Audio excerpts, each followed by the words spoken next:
ចឹងបើសិនជាបងកំពុងតែ render ឬក៏កំពុងប្រើចឹងបើសិនជាឆ្មាវាឡើងដេកលើខាងចេះជួនកាលនេះអាមួយនេះវាឡើងដេកអញ្ចឹងវាចុចបិទកងតាក់គេដាក់ទៅខ្លួនតានេះវាចុចបិទឡើងការដែលស្អែកវាចប់ lock ហើយចឹងនៅពេល lock ទៅគឺវាចុចបិទឱកាសដែរចឹងបើសិនជាវាឡើងដេកឡើងអីក៏វាអត់ប៉ះពាល់ដែរចឹងបើសិនជាបងអានឡើងវិញមកយើងចុចបិទបានវិញ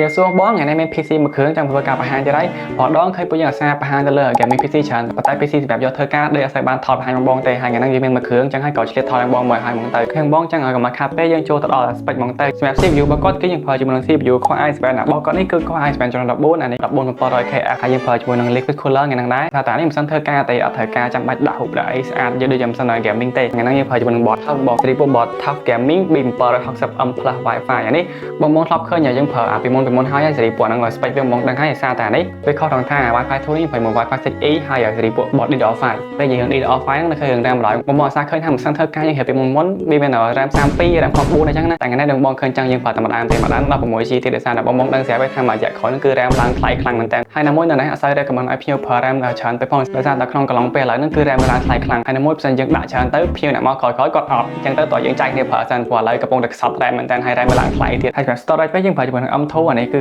ប្រើ WD សេរីពួក WD SN 5100ហើយយើងប្រើមកតែងបងហើយ speed read write វាដូចជាម៉ានទេដូចជាលឿនគួរសមដែរអត់ចាញ់9.9 Pro ទេហើយអានេះយើងប្រើធ្វើការគឺស្រួលមែនតើហើយសម្រាប់ graphic card របស់គាត់វិញយើងប្រើជាមួយនឹង i7 ហ្នឹងគឺយើងប្រើជាមួយនឹង Zotac Gaming អានេះគឺ RTX 57 VRAM វា 12GB បងសេរីពួក GDDR7 ហើយនេះគឺដាក់មកគឺពេញសាច់មែនតើដោយសារតែ cache នេះគឺបដោចេះដូចជាបាន 3mm ជាងមិនជាប្រើ VGA រៀងវែងជាងនឹងដល់58អីអាចនឹងដាក់ចូលតែនេះដាក់ទៅគឺម៉ាច់យកមកពេញសាច់ហ្មងហើយនៅក្នុង spec ហ្នឹងបង ADM ជាងគេគឺខាងបង cache នេះគឺសាកសមសម្រាប់អ្នកធ្វើការមែនតើហើយបងចង់ថាវាលយវាទៅនៅមិនឈប់ចាំខ្ញុំបាយមើលនេះបងសម្រាប់ខាងហ្នឹងដែរគឺខ្ញុំប្រើមួយ cache Pro Art អានេះគឺ brand Pro Art PA401 នេះសេរីពួក World Edition ហ្នឹងបងហើយសម្រាប់ PA401 នេះគឺមាន feature ពិសេសច្រើនមែនតើដូចនៅខាងបុកនេះចឹងបងនេះយើងអាចដោះបានណាព្រោះនេះគឺវាឈើទៀតដោយសារតានេះវាជាប្រភេទ Wood Edition ចឹងអាខាងមកនេះគឺឈើហ្មងវាធ្វើមកពីឈើហ្មងហើយខាងមកនេះយើងមានពាក់ជាមួយនឹងដង្ហើម142គ្រាប់ហើយវា Airflow វិញគឺត្រជាក់ខ្លាំងមែនតើ Airflow ចាំទេខ្ញុំប្រាប់បើនិយាយពី Airflow វិញមកដូចនៅខាងលើនេះចឹងខ្ញុំប្រាប់តាមប៊ូតុងនៅនេះយើងមានជាមួយនឹងប៊ូតុង fan អានេះយើងមាន auto ជាមួយនឹង max នៅពេលដែលបងបើក auto ទៅគឺល្បឿន fan វាកំណត់ទៅលើការប្រើប្រាស់បងបើមិនយើងប្រើខ្លាំងដង្ហើមវល់ខ្លាំងយើងប្រើតិចដង្ហើមវល់តិចប៉ុន្តែបើសិនយើងបើក max មកអាហ្នឹងគឺវាវល់ខ្លាំងយកមកហើយដង្ហើម142គ្រាប់នៅក្រោមនេះណាគឺបើកទៅបាញ់ចោលមកដង្ហើមយកមកហើយនៅជាប់គ្នានេះយើងមានជាមួយនឹងដូច USB 3.02 គ្រាប់នៅនេះមួយហើយនៅចំកណ្ដាលនេះគឺយើងមានជាមួយនឹងដោយ mic ហើយនឹងកាសអានេះគឺ TRS ហ្មងបងចាំបាច់ទិញដោយបែកច្រើនគឺដកទៅវាស្គាល់ទាំងពីរយកមកបន្ទាប់មកយើងមាន Type C ជាមួយនឹងប៊ូតុង reset មួយហើយ addition ហ្នឹងគឺកន្លែងប៊ូតុង power នេះកន្លែងប៊ូតុង power ហ្នឹងយើងមានកន្លែងយើងចាក់ sound បងហើយប៊ូតុង lock នេះហ្មងគឺវាជួយបានច្រើនមែនតើឧទាហរណ៍ចាក់ style មិនជាបងចាំឆ្មាដូចខ្ញុំអញ្ចឹងអាមួយនេះវាអាសាឡើង support ខាសគេអញ្ចឹងបើសិនជាបងកំពុងតែ render ឬក៏កំពុងប្រើអញ្ចឹងបើសិនជាឆ្មាវាឡើងដេកលើខាងចេះជួនកាលនេះអាមួយនេះវាឡើងដេកអញ្ចឹងវាចុចបិទកងតាក់គេដាក់ទៅខ្លួនតានេះវាចុចបិទឡើងការដែលស្អែកវាចប់ lock ហើយ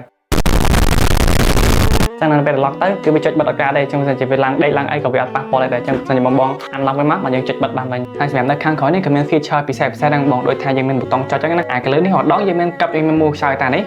ចុចតំប៉ងវាបើកខាងកញ្ចក់នេះក៏ដូចគ្នាយើងចុចមកគឺវាបើកយកមកចឹងពេលបិទវិញយើងបិទអាហ្នឹងមកហើយនៅខាងក្រោយនេះមានកន្លែង manage cable ឧទាហរណ៍ថាបើសិនជាបងប្រើ accessory ច្រើនមាន mouse keyboard មាន mic មានអីកាមេរ៉ា webcam ឯច្រើនខ្សែញ៉ៃជាពាក់ច្បាស់ក្រោយហ្នឹងមែនមកប្រហើបអានេះមកនេះយើងមាន4កលឹះហ្នឹងបងយើងមកអាចសោកចឹងបានយើងមានអីបានខ្សែក៏ដោយសោកមកថាសោកចូលយើងចុចឲ្យយើងកឹបវាមកនេះ